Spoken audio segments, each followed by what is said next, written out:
नमस्कार मित्रमैत्रिणींनो, स्वागत आहे तुमचं अश्विनीज मधुरवाणी या चॅनलवरती. तर ठरलं तर मग या मालिकेत आपण कालच्या भागामध्ये काय झालं हे पाहिलं होतं की काल अर्जुन हा महिपतशी डील करून आलेला असतो आणि त्यावर महिपत काय विचार करतो की किंवा तो मास्टर माइंडचं नाव आज कोर्टात घेईल का, हे आपण आजच्या भागामध्ये पाहणार आहोत. त्याआधी मित्रमैत्रिणींनो, चॅनलवर नवीन असाल तर चॅनलला नक्की सबस्क्राईब करा, कारण असेच मालिकाचे अपकमिंग भाग जे आहेत ते आपण आपल्या या चॅनलवरती नेहमी पाहत असतो. चला तर मग सुरुवात करूयात आजच्या व्हिडिओला. तर मैत्रिणींनो, आज हा अर्जुन काल डील करून आल्यामुळे आज त्याच विषयाचा, त्याच डीलचा तो विचार करतो की महिपत खरंच आपली डील आहे ती मान्य करेल का, किंवा नागराजचं नाव तो कोर्टामध्ये घेईल का, किंवा जर त्याला जास्त वेळ दिला तर तो साक्षीला अजून काहीतरी करून कुठेतरी बाहेर काढू शकतो, किंवा तो या सगळ्यातून बाहेर पडू शकतो.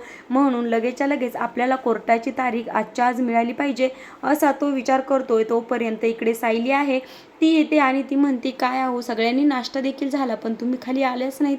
यावर तो म्हणतो की हा येणारच होतो मी, चल जाऊया. असं म्हटल्यानंतर ती म्हणते, काय हो या मोबाईलचा उपयोग होईल का, महिपतच्या मोबाईलचा उपयोग आज कोर्टामध्ये होईल का. असं म्हटल्यावर तो म्हणतो, काय माहिती, बघूयात काय होतंय ते, चल ना तू नको एवढं लक्ष घालूयात, चल आपण नाश्ता करूयात. असं म्हणून ते त्यावर परत सायली म्हणते, काय आहो तुम्हाला एक विचारायचंच राहिलं, काल तुम्ही बाहेर गेला होतात आणि तिथून फोन करून मला अस्मिताताईबद्दल विचारत होतात, असं का बरं केलं त्यावेळेस, आणि तुम्हाला मी काहीतरी विचारलं तेव्हाही तुम्ही टाळाटाळ केली, असं काय केलं. यावेळेस तो विषय बदलून तो म्हणतो की अगं मी काल एका भाजीवाल्याजवळ गेलो होतो आणि तिथे खूप साऱ्या भाज्या होत्या, परंतु एक विचित्रच भाजी तिथे ठेवलेली होती आणि त्या बाईला मी म्हटलं की एवढ्या साऱ्या भाज्या आहेत, मग तुम्ही यात ती भाजी म्हणजे लाकूड का ठेवलं. यावर तो म्हणतो की त्या बाईने मला सांगितलं सुरण नाव आहे त्याचं आणि ती एक भाजीच आहे. असं म्हटल्यावर सायली जोरजोरात हसायला लागते आणि ती म्हणते की ही जी तुमचा किस्सा आहे तो मी खाली जाऊन सांगणार आहे. आणि ती अर्जुन आणि सायली हे दोघेही पळत पळत खाली येतात आणि अर्जुन म्हणतो की प्लीज नको ना सांगू बायको, नको ना सांगू. ती म्हणते, नाही मी तुम्हाला सांगणार. हे दोघं खूप मस्ती करतात आणि इकडं पूर्णाजी आणि आई म्हणजे अर्जुनच्या आई आहेत, त्या म्हणतात, अरे काय झालं सांगा ना पटकन, एवढं का मस्ती करताय, एवढं काय चाललंय, काय सांगायचंय पटकन सांगा.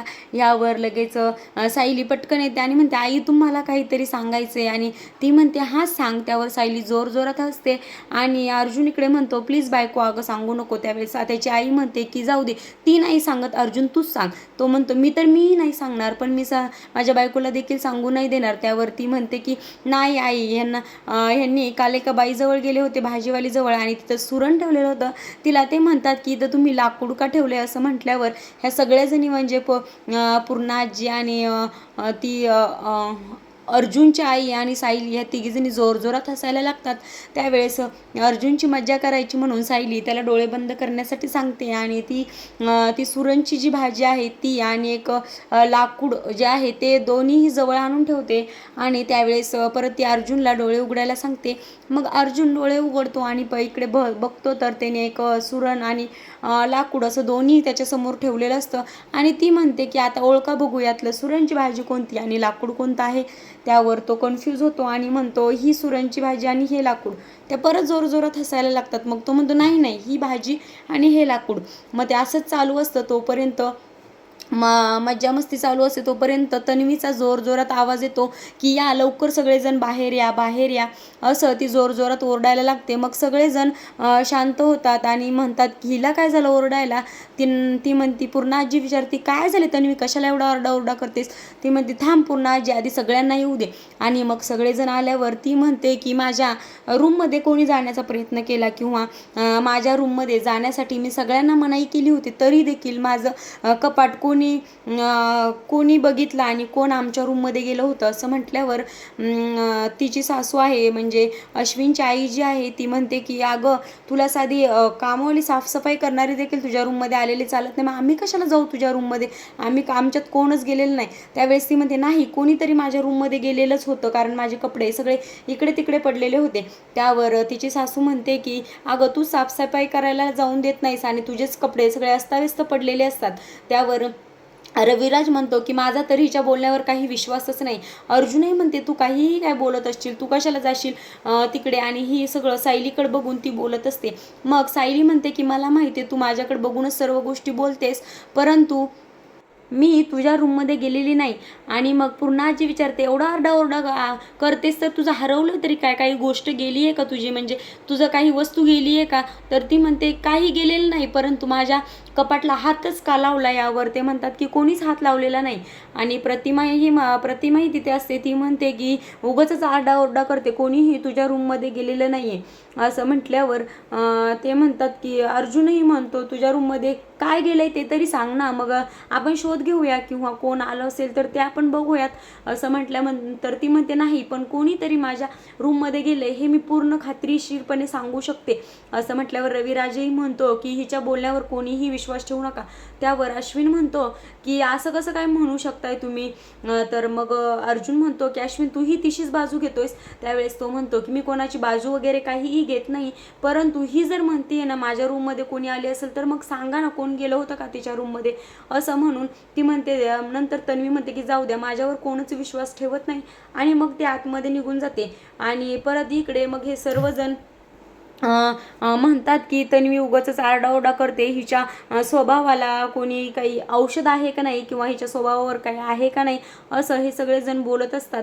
आणि रविराज तर म्हणतो हिला मी मान्य आहे की मी हिच्यावर काही संस्कार केले नाही, पण मधुभाऊंनी आश्रमात हिच्यावर संस्कार केलेत ना, मग ही मुलगी अशी का वागते, ही कधीच सुधारणार नाही का. असं करून चिडचिड करून रविराजही तिथून निघून जातो. मग प्रतिमा म्हणते की थांबा मी बघते त्यांना. असं म्हणून प्रतिमा ही तिथून जाते. आणि मग हे यांचं सगळ्यांचं बोलणं चालू असतं. मग सायलीची सासू जी आहे ती म्हणते की आम्हीही जाऊन येतो त्यांच्याकडे, तोपर्यंत सायली तू अर्जुनला नाश्ता देऊन घे आणि त्याला ताट वाढ. असं म्हटल्यानंतर सायली ही ताट वाढण्यासाठी जाते. आणि अर्जुन हा विचार करत राहतो की यांचं म्हणजेच तन्वी एवढी हे करतीये की तिचा तो मोबाईल मी आणलाय, सायलीने जो मोबाईल काढून आणलाय त्यामुळे ती एवढं भावूक झाली आहे की म्हणजे हिचा काहीतरी हात असणार, महिपत बरोबर ही सामील असणार. आणि ती नागराजच्या तर एवढी क्लोज होती म्हणल्यावर सगळ्या ह्याच्यात नागराजला तिची साथ असणार. असं म्हटल्यानंतर सायली येते आणि म्हणते काय आहो तुम्ही याच गोष्टींवर विचार करताय का. तिला खात्री होती की मीच तिच्या रूममध्ये जाऊन कपाट वगैरे चेक केलं असेल. त्यावेळेस तो म्हणतो जाऊ दे तू नको लक्ष देऊ तिच्याकडे. असं म्हटल्यावरती म्हणते बरं ठीक आहे तुम्ही नाश्ता करून घ्या. आणि तो म्हणतो हो.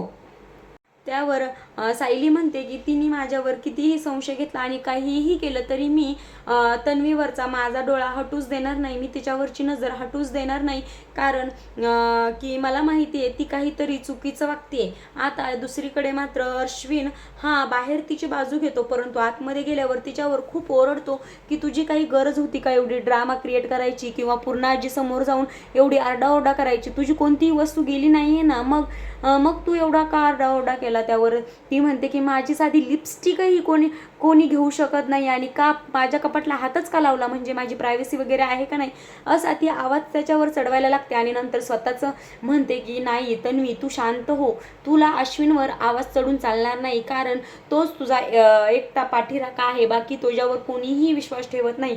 आणि असंच म्हणून ती स्वतःला शांत करते, राग कंट्रोल करते. आणि अश्विनला म्हणते की अरे अश्विन माझीही काही प्रायव्हसी आहे का नाही, कोणी कसं काय माझ्या रूममध्ये येऊ शकतो, म्हणजे मला काही आहेच का नाही, या घरात मला काही किंमतच नाही आहे का, म्हणजे मी पण ह्या घरची सून आहे ना रे, मलाही वाटतं की माझीही प्रायव्हसी असावी, मलाही सर्वांनी मान सन्मान द्यावा असं मलाही वाटतं ना. असं ती त्यावर अश्विनला असं बोलून ती इमोशनल करते.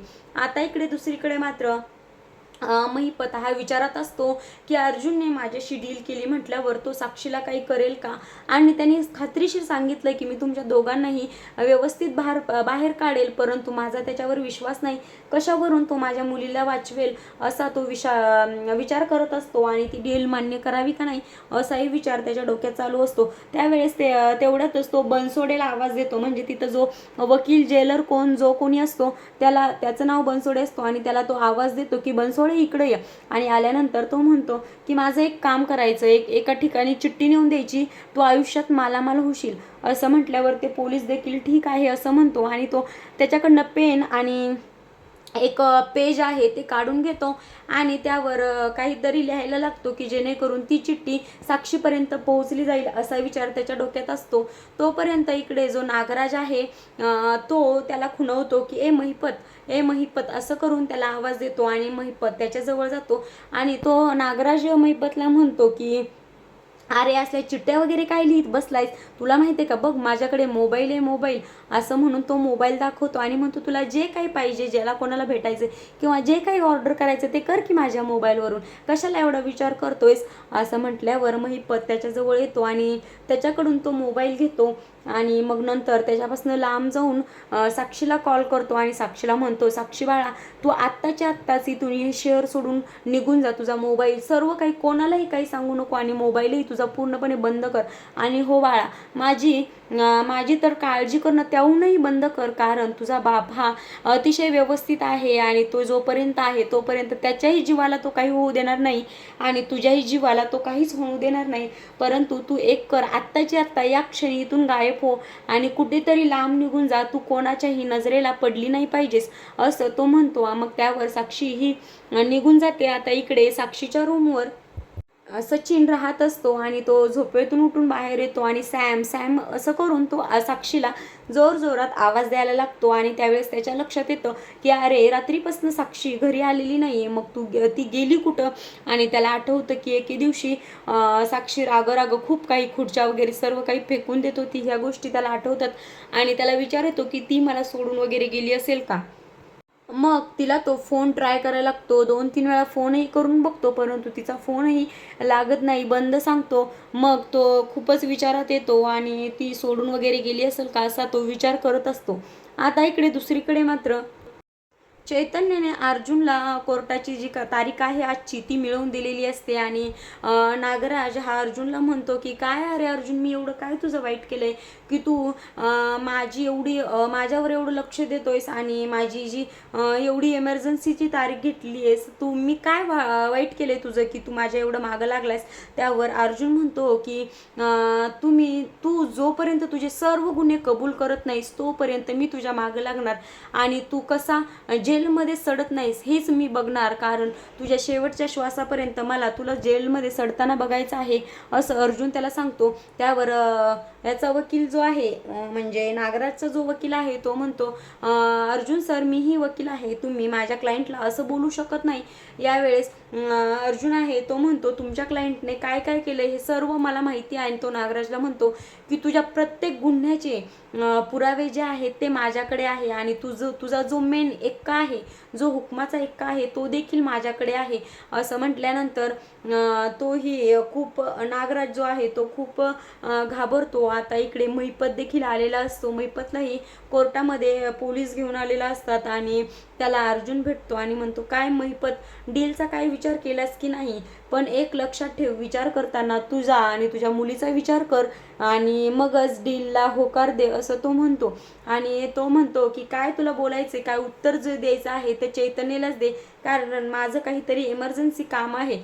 आणि मग तेव्हा महिपतला वाटतं की अर्जुन जो आहे माझ्या साक्षीपर्यंत पोहोचेल का असा विचार त्याच्या मनात येतो आणि तो चैतन्याला काहीतरी वेडवाकडं बोलायला लागतो. त्यावेळेस अर्जुन म्हणतो की तुला सर्व काही आज चैतन्याला सांगायचं आहे, कारण चैतन्यच तुझ्याकडून वदवून घेणार आहे. आता पुढील भागामध्ये आपण पाहणार आहोत की महिपत हा कोर्टामध्ये सांगतो की हो मी स्वतः तो अपघात जो आहे तो मी स्वतः घडवून आणला आहे. यानंतर अर्जुन अतिशय रागाने विचारतो की कोणाच्या सांगण्यावरून तू हा अपघात आहे तो घडवून आणला आहेस असं म्हटल्यावर आपण पुढच्या भागामध्ये पाहणार आहोत की तो मास्टर माइंड नागराज किल्लेदारचं नाव घेईल की नाही आणि अर्जुनची जी डील आहे ती मान्य करेल का नाही हे पुढच्या भागामध्ये आपण सविस्तरमध्ये पाहणार आहोत. तर आजचा भाग तुम्हाला कसा वाटला, आवडला असेल तर नक्कीच लाईक करा आणि कमेंट बॉक्समध्ये ही मालिका तुम्हाला आवडते का नाही हे सांगायला मात्र विसरू नका आणि असेच नवनवीन भाग पाहण्यासाठी आपल्या चॅनलला नक्की सबस्क्राईब करा. भेटूयात पुढच्या व्हिडिओमध्ये, तोपर्यंत धन्यवाद.